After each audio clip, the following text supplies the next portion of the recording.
Capital gain,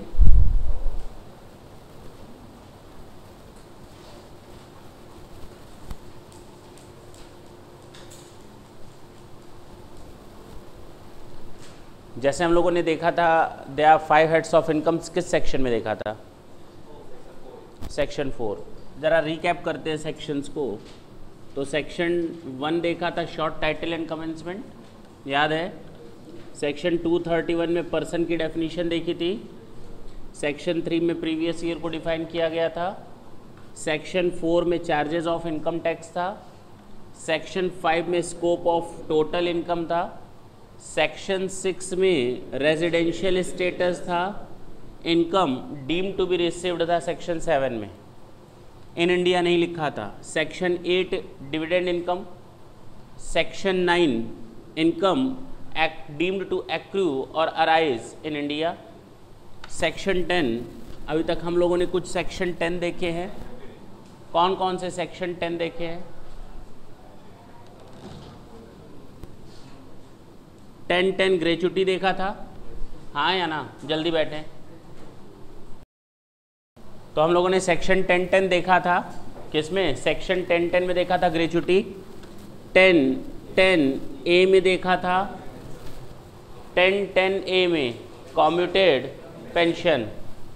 10 ए में देखा था लीव इनकैशमेंट। 10 बी में देखा था रिट्रेंचमेंट कंपनसेशन। 10 सी में देखा था वॉलंटरी रिटायरमेंट कंपनसेशन। 10 सी में देखा था tax paid by the employer on behalf of the employee for the purpose of giving the non monetary benefits. याद आया? ये सेक्शन 10 देखा था। सेक्शन 14 देखा था they are 5 heads of income. 14 A देखा था if any income is exempt then the related expenditures are disallowed.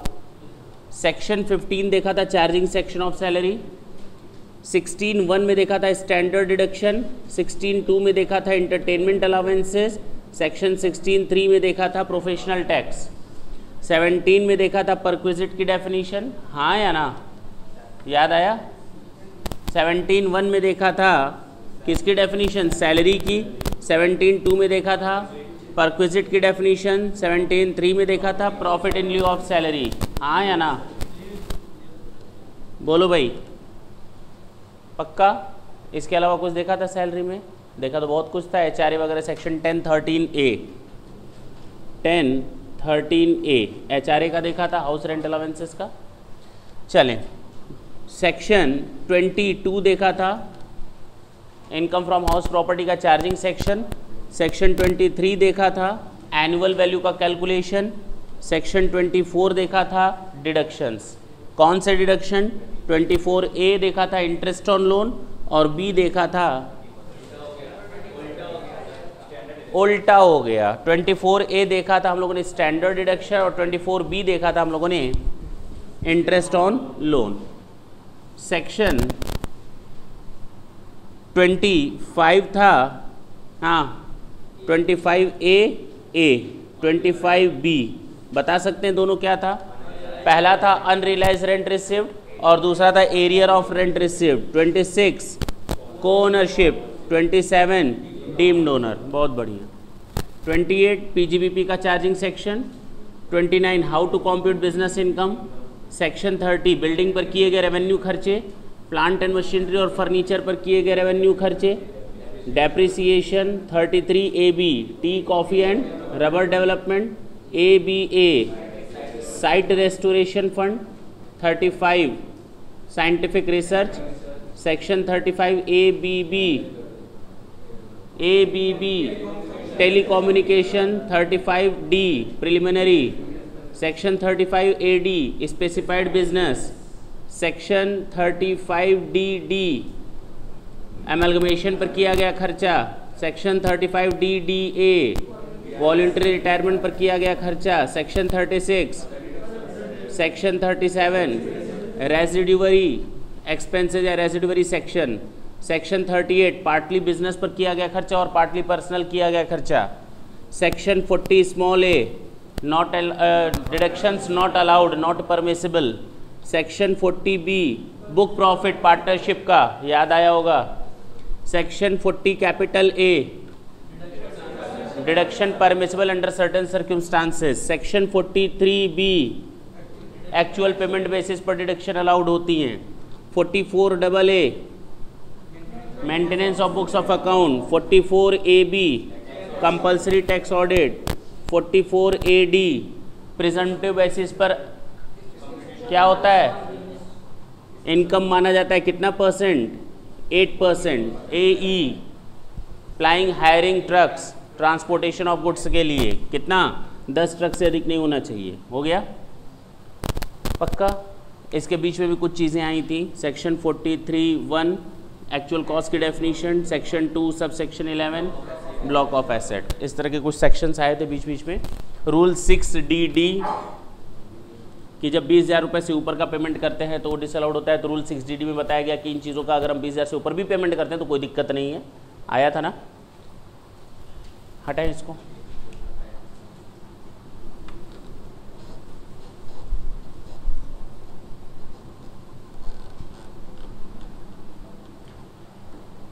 अब है तुम लोग का कौन सा, capital gain.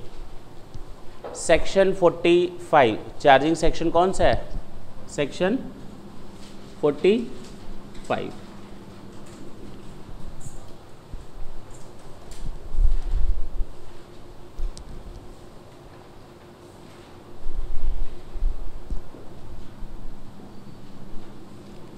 Any profit or gain arising from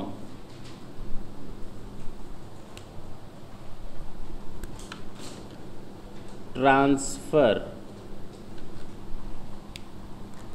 of a capital asset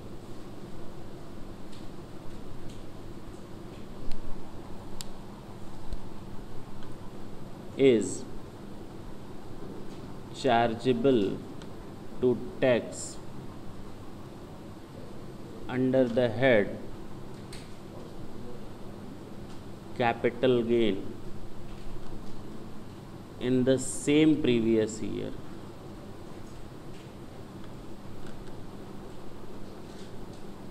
In which transfer taken place. ये चार्जिंग सेक्शन है। एनी प्रॉफिट और gain arising from transfer of a capital asset is to be charge to tax under the head capital gain in the same previous year in which the transfer taken place.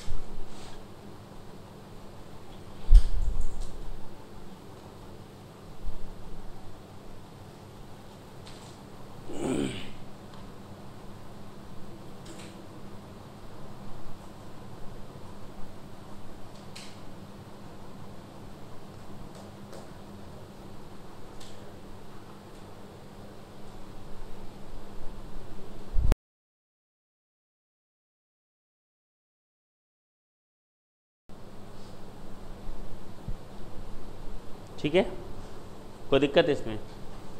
Word क्या लिखा है, any profit और gain arising from transfer of a capital asset. किसी capital asset को जब हम transfer करेंगे तो उससे जो प्रॉफिट या गेन अराइज होगा वो हमारा किस हेड में टैक्सेबल होगा, कैपिटल गेन में। हाँ है ना। तो आखिर पता तो चले कि ये ट्रांसफर क्या है और ये कैपिटल एसेट क्या है। नहीं, अगर हमें ये दो चीज़ पता चल जाए कि ट्रांसफर का मतलब क्या होता है और कैपिटल एसेट का मतलब क्या होता है, then it will become very easy to come to know that which type of transfers are to be charge to tax under the head capital gain. हाँ या ना। अगर हमें आराम से ये पता चल जाए कि भाई कैपिटल एसेट और ट्रांसफर क्या होता है, आराम से हम जान लेंगे कि किस तरह के ट्रांजैक्शंस हमारे इस हेड में टैक्सेबल होंगे। अच्छा, यहाँ पर केवल किसकी बात की गई है, प्रॉफिट और गेन की, किसकी बात नहीं की गई है, लॉस की। तो यहाँ पर लॉस कवर, लॉस कैसे कवर नहीं होगा? Profit includes positive profit as well as negative profit, gain includes positive gain as well as negative gain. Clear है? तो यहां पर केवल प्रॉफिट और गेन का मतलब केवल प्रॉफिट्स नहीं, लॉसेस को भी कवर किया गया है। क्या? Transfer of a capital asset, किसका मतलब? ट्रांसफर का। तो सर ट्रांसफर की डेफिनेशन बताइए। तो ट्रांसफर डिफाइंड है अंडर सेक्शन 247, जबकि कैपिटल एसेट डिफाइंड है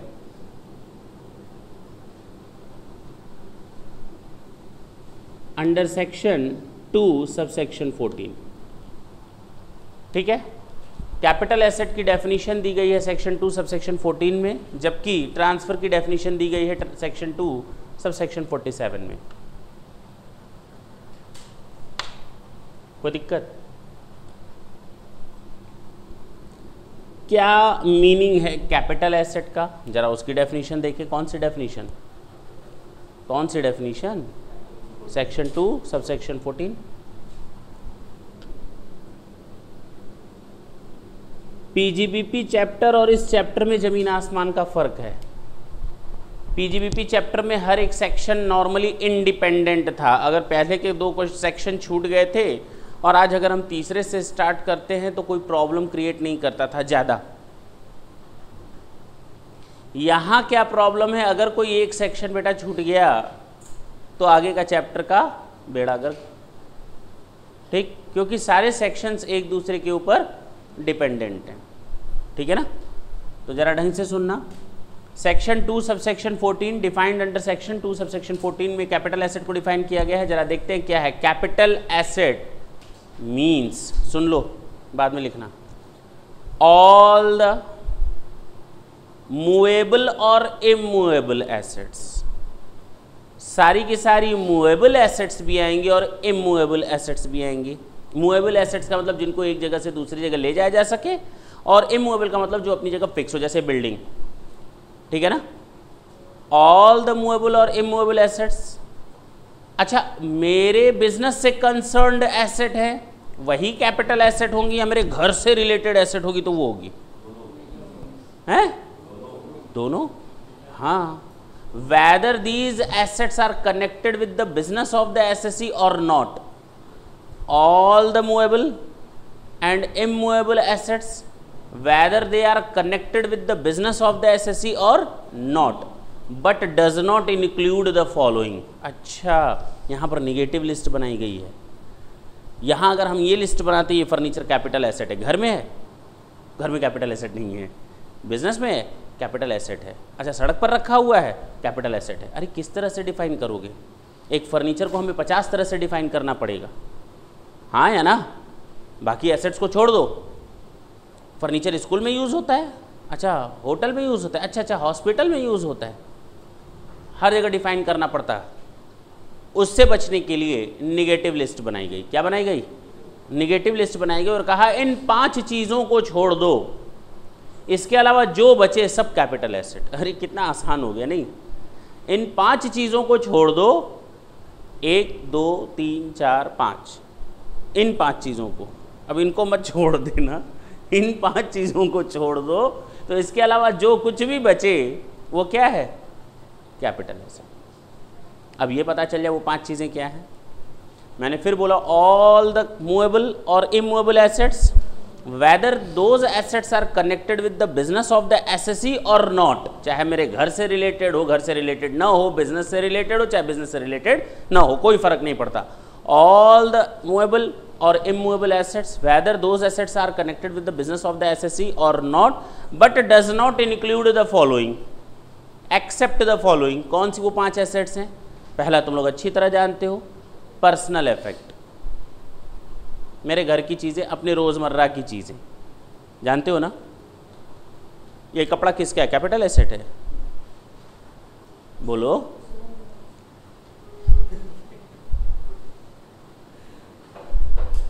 शुभम का नहीं, किसी से लेकर आया है। और बोलो हाँ बताओ, सुनो। हाँ कॉटन का है, हम जान गए। अब बताओ, पर्सनल इफेक्ट्स, एग्रीकल्चरल लैंड, ये कैपिटल एसेट नहीं होती। स्टॉक इन ट्रेड, स्टॉक को खरीदने बेचने से क्या अराइज होता है?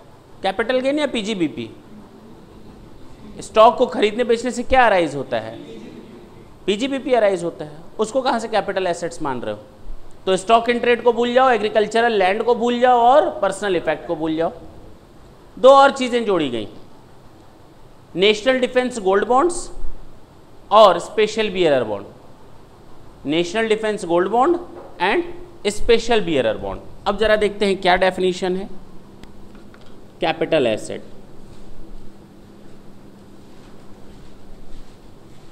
ऑल मूवेबल और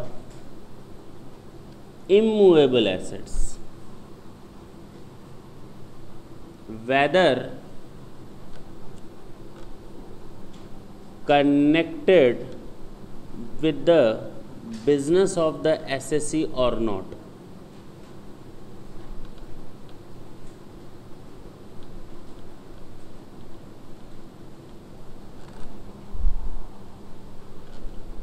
but does not include the following.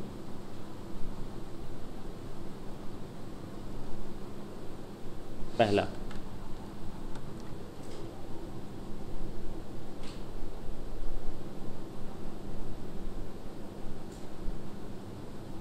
Agricultural land.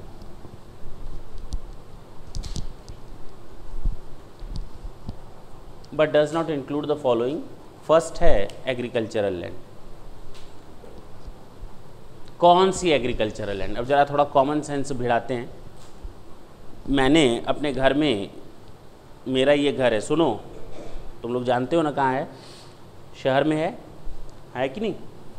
ये मेन रोड गया हुआ है, यहाँ पे इतना मेरा घर है और इतना पूरा खाली पड़ा हुआ मैदान है।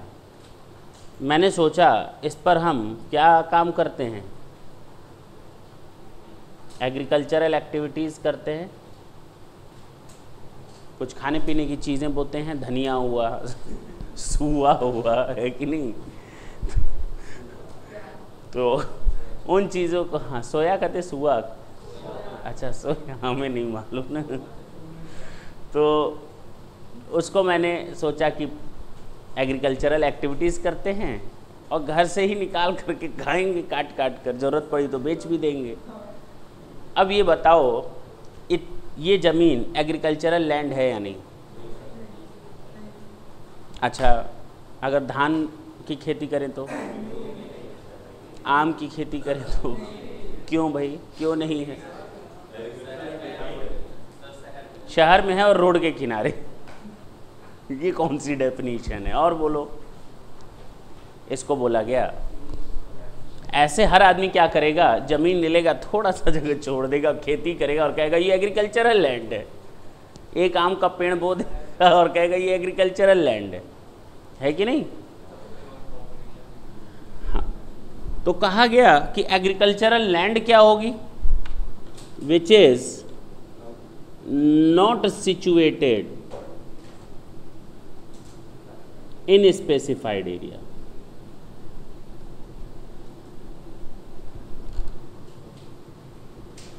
विच is not situated in specified area.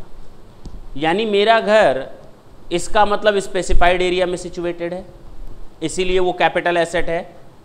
हाँ या ना? क्यों भाई? अगर मेरा घर स्पेसिफाइड एरिया में सिचुएटेड नहीं होता और हम अगर उस जमीन पर खेती कर रहे होते तो वो एग्रीकल्चरल लैंड होती। सर कंफ्यूज्ड हैं। अगर स्पेसिफाइड एरिया में है तभी तो वो एग्रीकल्चरल लैंड होगा ना। उल्टा सोचो, गवर्नमेंट कहाँ कहाँ जंगल के बीच में जाकर कहेगी ये स्पेसिफाइड एरिया है कि नहीं? जंगल के बीच में गवर्नमेंट जाएगी, कहेगी स्पेसिफाइड एरिया है। ये शहर का एरिया है तो ये स्पेसिफाइड एरिया नहीं। अरे सीधा ही बताओ ना कि स्पेसिफाइड एरिया ये है जिस पर हमारा कंट्रोल रहता है। अब जिस जमीन पर गवर्नमेंट का कंट्रोल, गवर्नमेंट के कंट्रोल का मतलब जिस जगह पर गवर्नमेंट नहीं पहुंच सकती इजीली, या जो उसके सुपरविजन से परे है नॉर्मली, उसको गवर्नमेंट कैसे स्पेसिफाइड एरिया में शामिल कर लेगी?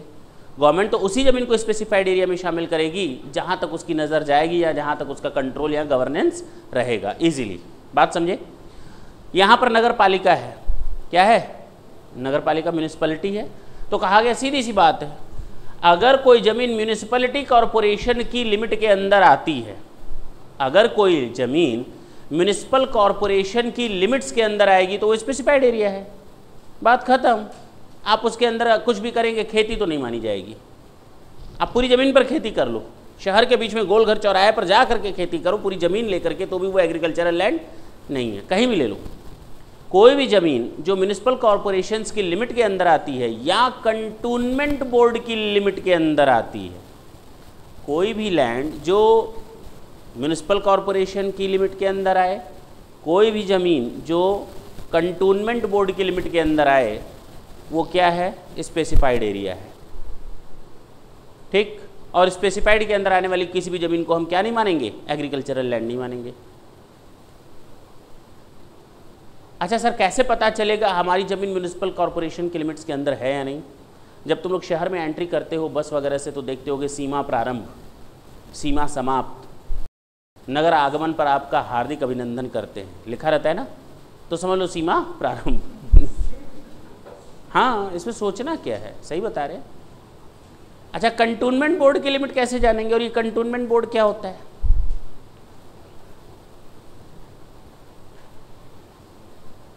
कंटोनमेंट बोर्ड ये जो जहाँ जहाँ एयरफोर्स है, हवाई अड्डे हैं, उन लोगों की अपनी लिमिट्स बनी हुई है। जैसे अभी कई दिनों से ये डिस्प्यूट चल रहा है कि हवाई अड्डे के बगल में टीबी हॉस्पिटल कैसे खोल दिया गया बिना परमिशन के, है कि नहीं? जबकि वहाँ तो परमिसेबल है ही नहीं किसी ज़मीन को डेवलप करना।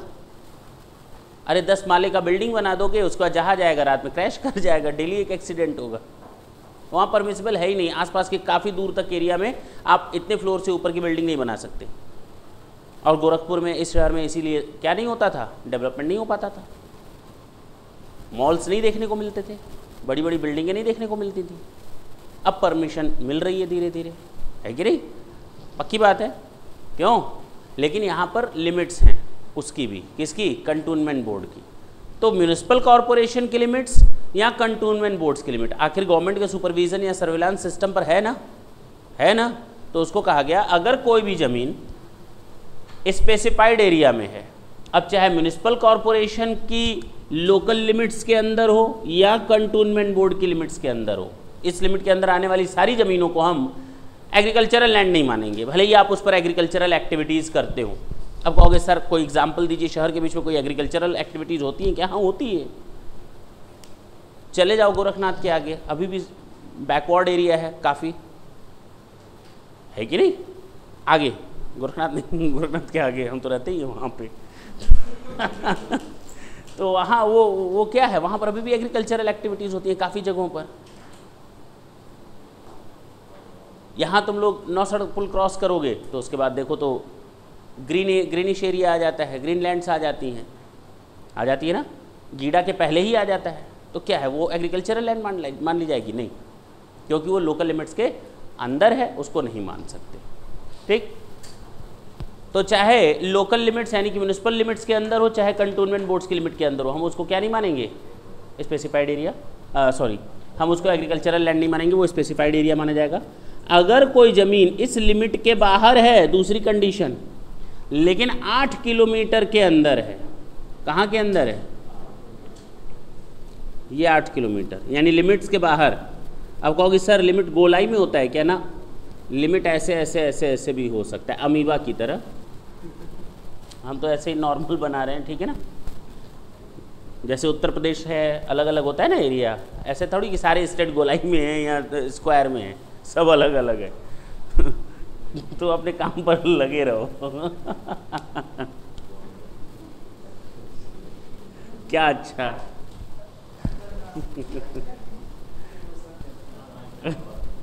कुछ सफाई क्लास में भी होनी चाहिए। इधर देखो, 8 किलोमीटर के अंदर, किसके अंदर? 8 किलोमीटर। ये लोकल लिमिट्स है या म्यूनिसिपल बोर्ड की लिमिट्स है? इसके 8 किलोमीटर के अंदर।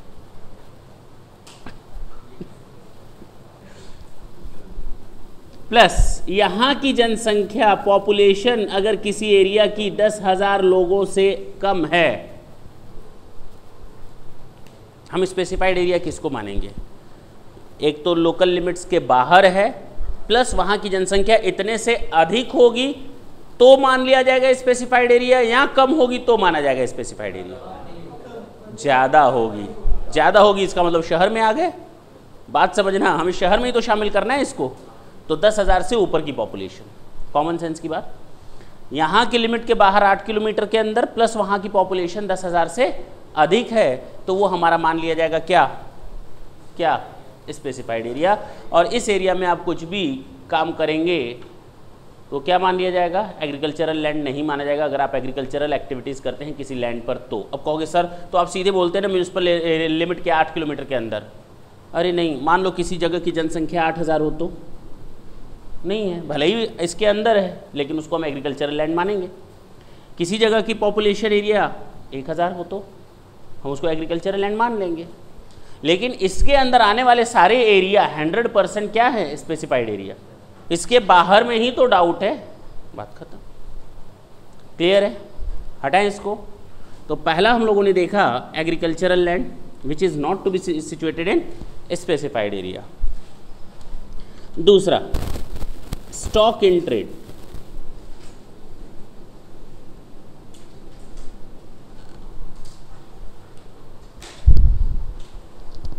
अब चाहे stock in trade raw material के फॉर्म में हो, चाहे WIP के फॉर्म में हो, चाहे फिनिश गुड्स के फॉर्म में हो, चाहे कंज्यूमेबल स्टोर्स के फॉर्म में हो, या जिस स्टॉक को मैंने खरीदने और बेचने के लिए नॉर्मल कोर्स ऑफ बिजनेस में रखा है, तो हमारे stock in trade capital asset नहीं है, क्योंकि उसको ट्रांसफर करने से हमारा कैपिटल गेन अराइज नहीं होता, बल्कि profit and gains from business and profession में प्रॉफिट या लॉस अराइज होता है।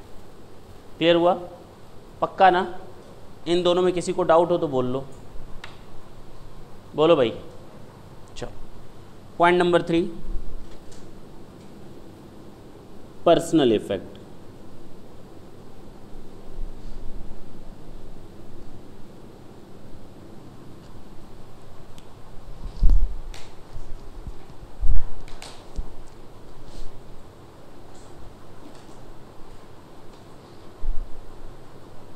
जो मेरे कपड़े हैं या तुम लोग के जो कपड़े हैं, तुम लोग के खाने पीने की जितनी सामान है, बर्तन हो गए, जिस गिलास में तुम लोग पानी पीते हो, खाना खाते हो, है ना, ये सब पर्सनल इफेक्ट्स हैं। ये सब क्या है? जिस गाड़ी से तुम लोग इंस्टीट्यूट आते हो या जिस गाड़ी से तुम लोग इंस्टीट्यूट से घर जाते हो, वो क्या है? वो पर्सनल इफेक्ट्स हैं। हैं? बोलो, वो पर्सनल इफेक्ट्स हैं या नहीं? तो बस तुम्हारी नहीं है तो बस को ट्रांसफर करके आते हो क्या?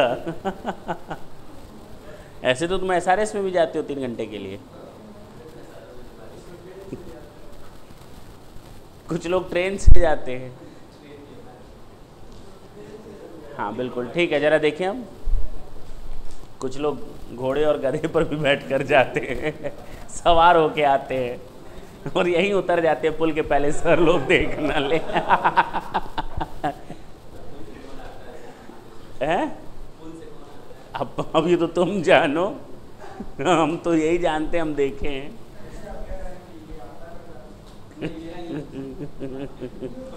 चले इधर, पर्सनल इफेक्ट। पर्सनल इफेक्ट का मतलब जो हमारे रोज़मर्रा की चीज़ें हम यूज़ करते हैं वो मेरे पर्सनल इफेक्ट्स हैं। कपड़े हो गए, खाने पीने के बर्तन हो गए, अच्छा फर्नीचर हो गया, बेड हो गया, ये सब क्या है? जो घर पे चेयर्स लगी हुई हैं, ये सब क्या है? पर्सनल इफेक्ट्स हैं। कूलर हो गया, फ्रिज हो गया, ये सब क्या है? पर्सनल इफेक्ट्स हैं। गाड़ी हो गई, वो क्या है? पर्सनल इफेक्ट है। कार है, वो पर्सनल इफेक्ट है। मर्सिडीज है कार में, तो पर्सनल इफेक्ट है। बोलो। BMW है तो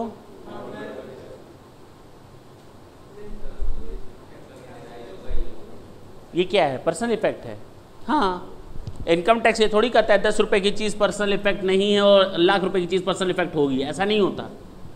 एक रूल बनाया है, क्राइटेरिया फिक्स है तो फिक्स है। अब चाहे उससे गवर्नमेंट को फ़ायदा हो चाहे लॉस हो, वो हमारे दिमाग से नहीं चलेंगे कि ये होना चाहिए नहीं होना चाहिए। बस एक रूल सेट है। जी हाँ, अगर कोई चीज़ आपके पर्सनल यूज़ में होती है डेली रूटीन्स में है तो उसको हम पर्सनल इफेक्ट मानेंगे। अब चाहे कार हो या स्कूटर हो, ठीक है, ये नहीं कि सस्ती कार और महंगी कार ना, सारे तरह की कार्स। तो ये पर्सनल इफेक्ट्स हैं। ज्वेलरी, ज्वेलरी किसको कहेंगे बताओ?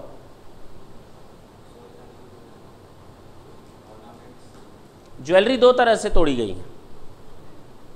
एक को हम कहते हैं ऑर्नामेंट्स और दूसरे को कहते हैं नॉन ऑर्नामेंट्स। ऑर्नामेंट्स जैसे चेन हो गई, रिंग हो गई, हाँ या ना, ये सब क्या हैं? ऑर्नामेंट्स हैं। हाँ, तुम लोगों से किसी ने पहनी है सोने की रिंग? मेरे पास नहीं है। हाँ बताओ, तो ये क्या है? ऑर्नामेंट्स है या नहीं? आभूषण जिसको कहते हैं, आभूषण, आभूषण, भूषण आ जाता है भरत भूषण चलो भाई, तो ये जो आभूषण होते हैं इनको हम क्या मानते हैं? पर्सनल इफेक्ट्स नहीं मानते। आभूषण को इंग्लिश में ऑर्नामेंट्स ही बोलते हैं, तो ऑर्नामेंट्स को हम लोग क्या मानते हैं? पर्सनल इफेक्ट नहीं मानते। है मेरी चीज, लेकिन हम इसको पर्सनल इफेक्ट नहीं मान सकते। ज्वेलरी को अलग किया गया है, तो पर्सनल इफेक्ट्स में डज नॉट इंक्लूड क्या? ज्वेलरी। इधर देखना, अब ज्वेलरी दो तरह से होंगी। पहला ऑर्नामेंट्स, दूसरा नॉन ऑर्नामेंट्स। अब ऑर्नामेंट्स एंड नॉन ऑर्नामेंट्स में क्या फर्क है?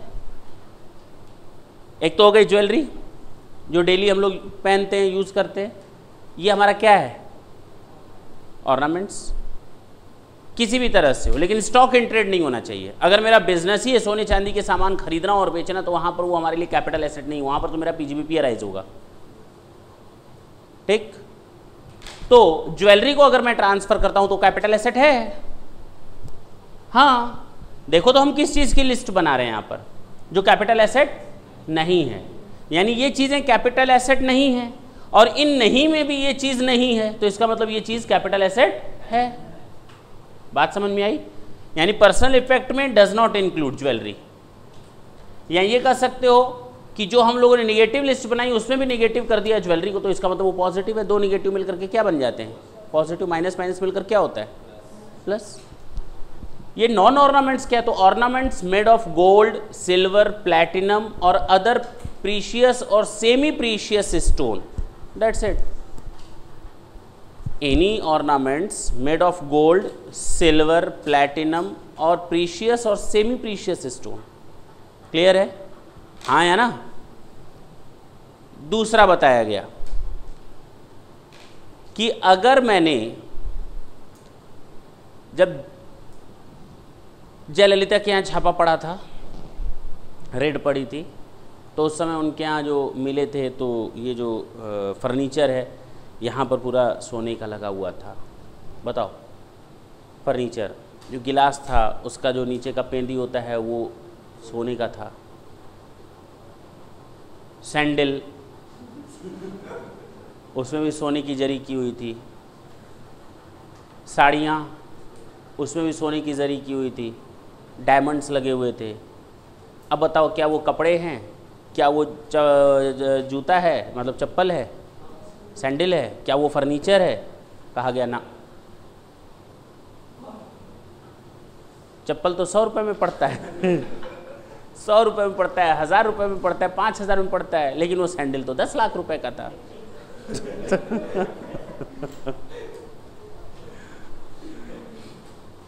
बोलो सोनू। हाँ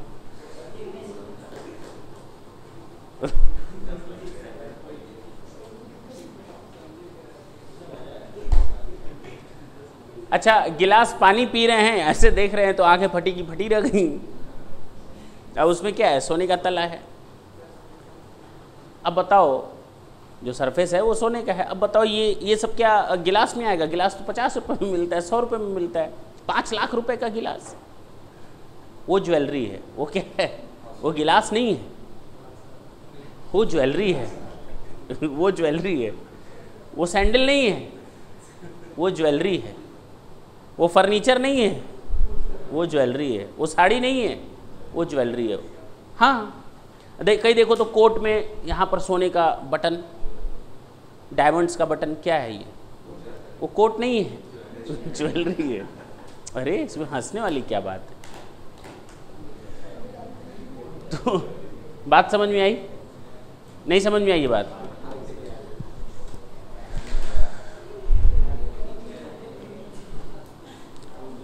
जरा देखें स्टडी मैट का पेज नंबर 4.168, स्टडी मैट का page number 4.168। Jewellery, as noted above, jewelry is treated as capital asset and the profits or gain arising from transfer of jewelry held for personal use are also chargeable to tax under the head capital gain. And for this purposes jewelry means, jewellery की meaning बताई गई है। देखें इधर, jewellery includes ornament and non ornaments. तो सबसे पहले हम ऑर्नामेंट्स की बात करेंगे। Jewellery includes ornaments made of gold, silver, platinum or any other precious metal or any alloy containing one or more of such precious metal। यानी ऊपर जितने भी कीमती धातुएं दी गई हैं उनकी मिक्सचर से भी बना हो, जरूरी नहीं केवल सोने से बनाओ, केवल चांदी से बनाओ, केवल किसी प्रीशियस मेटल से बनाओ, इनके मिक्सचर को भी हम मानेंगे ज्वेलरी। ठीक है, अगर वो ऑर्नामेंट्स इस तरह से बना हो तो। वेदर और नॉट कंटेनिंग एनी प्रीशियस और सेमी प्रीशियस स्टोन, चाहे उसमें कोई कीमती पत्थर जुड़ा हो चाहे न जुड़ा हो। एंड वेदर और नॉट वर्कड और सीन इनटू एनी वियरिंग अपीयरल, चाहे वो किसी कपड़े में जुड़े हों या न जुड़े हों। ठीक है ना। दूसरा, precious and semi precious stone whether और not set in any furniture, utensils और अदर आर्टिकल्स और वर्कड और sewn into any wearing apparel. फिर से पढ़ते हैं नॉन ऑर्नामेंट्स के केस में। प्रीशियस और सेमी प्रीशियस स्टोन्स, चाहे वो फर्नीचर के साथ जुड़े हों या न जुड़े हों, हाँ या ना, बर्तनों के साथ जुड़े हों या न जुड़े हों, या कपड़ों के साथ जुड़े हों या न जुड़े हों। क्लियर हुआ? पक्की बात ना। तो ये हमारा ज्वेलरी का डेफिनेशन था। ठीक, तो personal effect doesn't includes jewellery. दूसरा देखें स्टडी मैट में पेज नंबर 4.167, देख ले उसके एक पेज पहले। ज्वेलरी आर्कियोलॉजिकल कलेक्शन, जो पुरातत्व विभाग की चीज़ें होती हैं वो भी हमारी क्या हैं? कैपिटल एसेट हैं। इसको आप पर्सनल इफेक्ट नहीं कर सकते। घर के बाहर खुदाई कर रहे थे तो घड़ा मिल गया, है कि नहीं? बोलो, उसमें कुछ घड़े मिले, बर्तन मिले पुराने ज़माने के, तो सब क्या है? आर्कियोलॉजिकल कलेक्शंस है। यहाँ आपने कुछ कलेक्शन खरीद करके कर रखा है तो भी वो आपका पर्सनल इफेक्ट नहीं है। ठीक है ना। कहीं से मिल गया तो भी वो कहीं से पर्सनल इफेक्ट नहीं है। यानी इनको हम क्या मानेंगे? कैपिटल एसेट मानेंगे। क्या मानेंगे?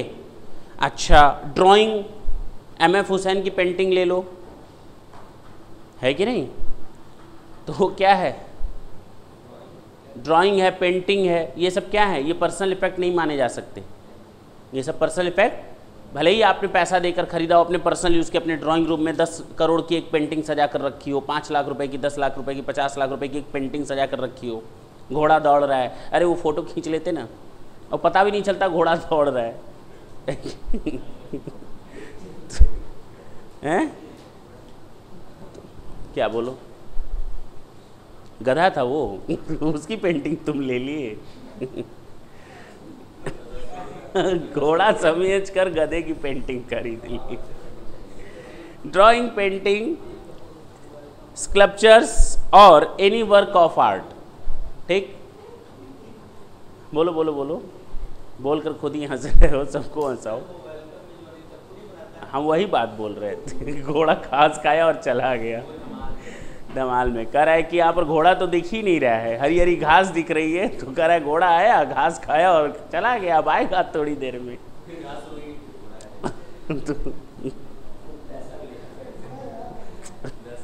चले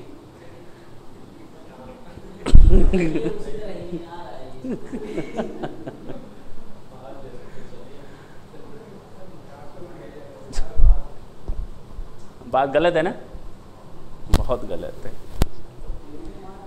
चलो ज्वेलरी में देखो क्या क्या शामिल, पर्सनल इफेक्ट्स में क्या क्या चीज़ें नहीं आती। Jewellery, archaeological collections, drawing, painting, any work of art, sculptures, और एक और चीज़ थी, बस हो गया पेंटिंग। स्कल्पचर्स क्या होते हैं?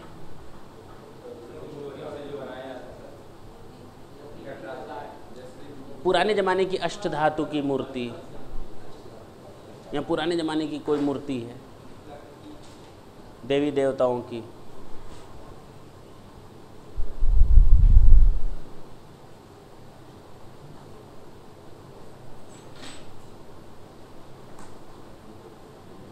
देखें तो हमको कैपिटल एसेट में ये तो समझ में आया कि ये तीन चीज़ें हमारी कैपिटल एसेट नहीं होती। बाकी तुम लोग लिख लोगे इसके आगे, archaeological collection, drawing, painting, work of art, sculptures, लिख लोगे? लिख दें? लिख लेना इसके आगे।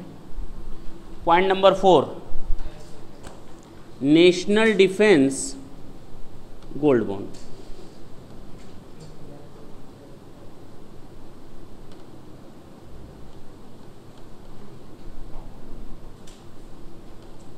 और लास्ट है स्पेशल बियरर बॉन्ड्स।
ये नेशनल डिफेंस गोल्ड बॉन्ड क्या है?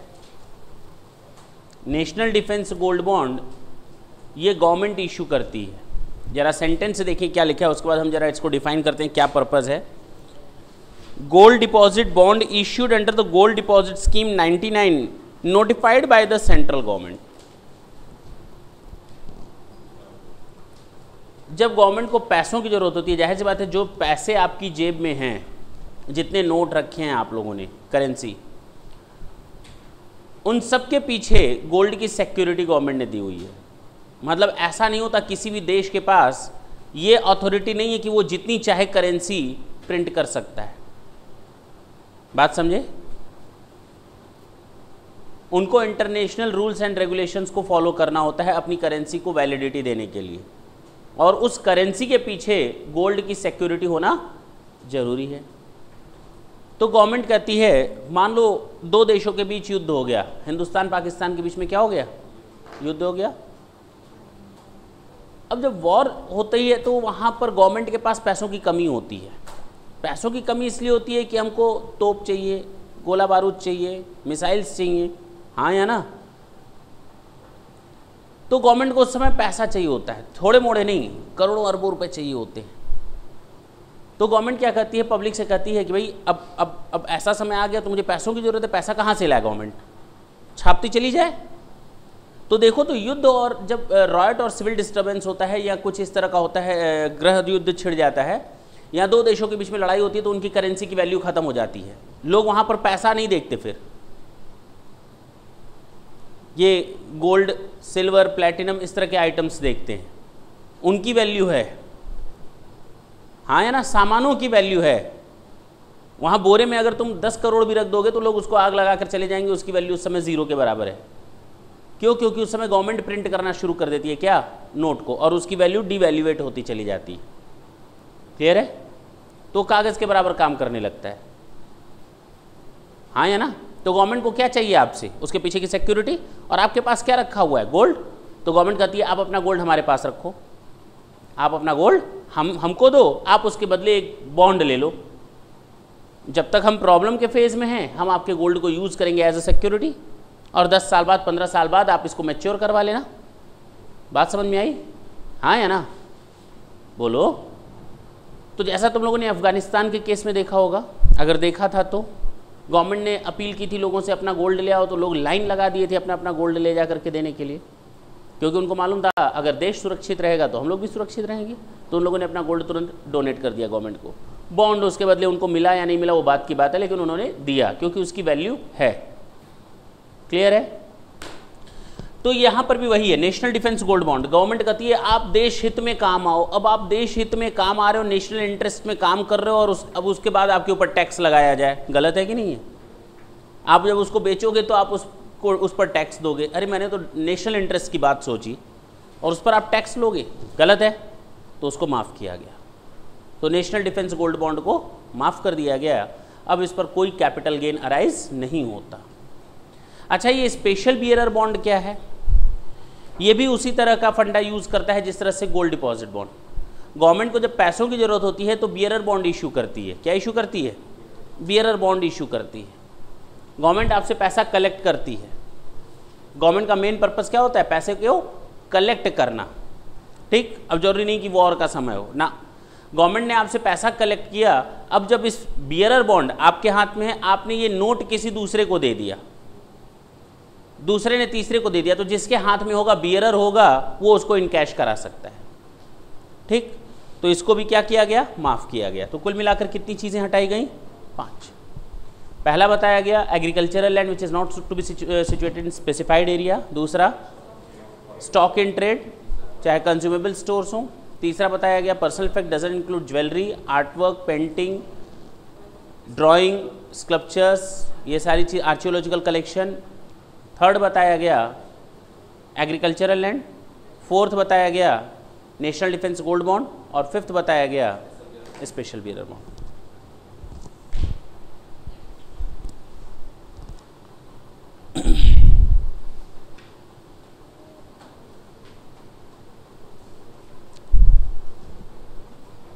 यहाँ तक कोई दिक्कत हो तो बोलो, हटाएं इसको।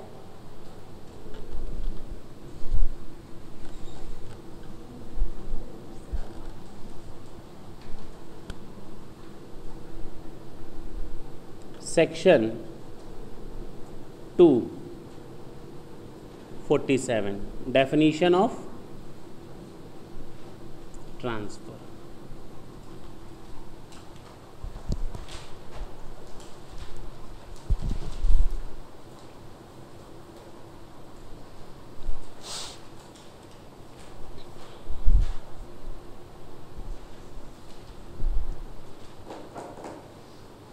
Section 247 definition of transfer. Transfer includes, transfer में क्या आता है? आज तक हम लोग केवल यही जानते थे, दिमाग में एक ही चीज़ दौड़ती थी, ट्रांसफर का मतलब खरीदना और बेचना ना। Transfer includes sale, transfer includes exchange, transfer includes relinquishment. Transfer में तीन चीज़ें आई पहले लाइन में, सेल, एक्सचेंज और रेलिंक्विशमेंट। दूसरा extinguishment of right therein, ये भी ट्रांसफर है। तीसरा conversion of a capital asset into stock in trade. Fourth compulsory acquisition under any law. Fifth part performance of the contract के according किसी चीज का ट्रांसफर करना under section 53 of the transfer of property act 1882। Sixth zero coupon bonds की maturity. Seventh कोई भी ऐसा transaction करना जिसका अल्टीमेट इंपैक्ट ट्रांसफर हो जाए। देखो तो मैंने इतनी चीज़ें बताई, यानी ट्रांसफर का मतलब किसी एक चीज़ से नहीं लेंगे, ट्रांसफर में ढेर सारी चीज़ें हैं।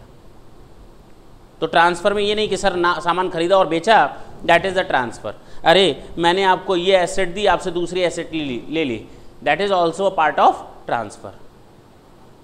तो ट्रांसफर में हमारा आता है सेल, नॉर्मल जो तुम लोग जानते हो, दूसरा एक्सचेंज और तीसरा रेलिंक्विशमेंट। ये रेलिंक्विशमेंट क्या है? अच्छा तो पहले का रेलिंक्विशमेंट छोड़ देते हैं, दूसरा स्टार्ट करते हैं extinguishment of right therein. Second है extinguishment of right therein. तो पहले में वर्ड यूज था रेलिंक्विशमेंट और दूसरे में था एक्सटिंग्विशमेंट। दोनों में फर्क क्या है और दोनों का मतलब क्या है?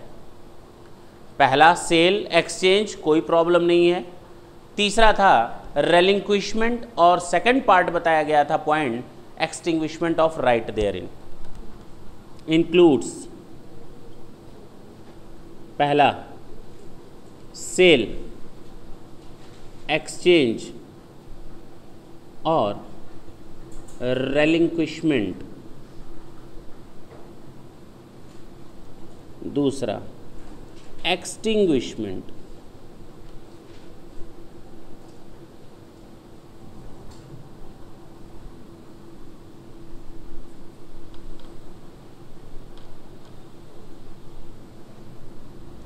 Extinguishment of right therein, दोनों का मतलब,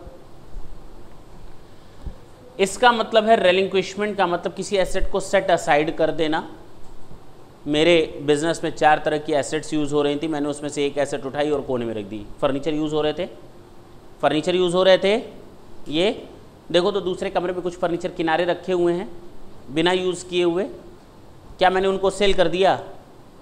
क्या मैंने उन्हें एक्सचेंज कर दिया? उनको सेट असाइड कर दिया। बोलो हाँ या ना? यूज़ नहीं करने का पर्पज़ है। दूसरा extinguishment of right therein, मैंने अपनी एक एसेट उठाकर तुमको दे दी, मैंने कहा ये ले जाओ फर्नीचर, मांगोगे तो नहीं दोबारा? अरे नहीं मांगेंगे, मैंने इस पर से अपने सारे अधिकार खत्म कर दिए, अब ये एसेट किसकी है? तुम्हारी है। तो ये है तुम्हारा extinguishment of right therein, यानी अपने अधिकारों का उस एसेट में से अपने अधिकारों को बिल्कुल अलग कर लेना, एक्सटिंग कर लेना। ठीक है, जो उसमें मेरे अधिकार शामिल थे उन अधिकारों को खत्म कर देना। क्लियर? तो पहला है सेल, एक्सचेंज और रेलिंक्विशमेंट। दूसरा है extinguishment of right therein. तीसरा है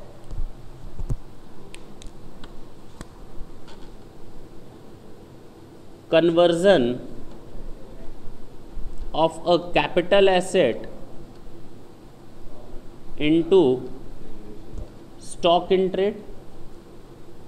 फोर्थ है compulsory acquisition under any law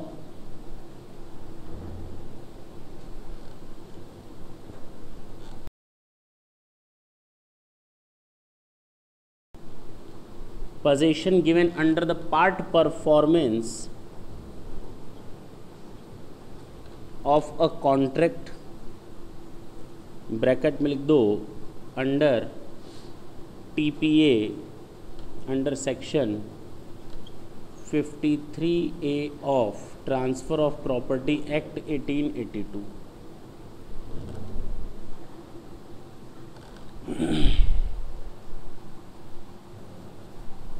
maturity of zero coupon bond,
transfer of property act 1882।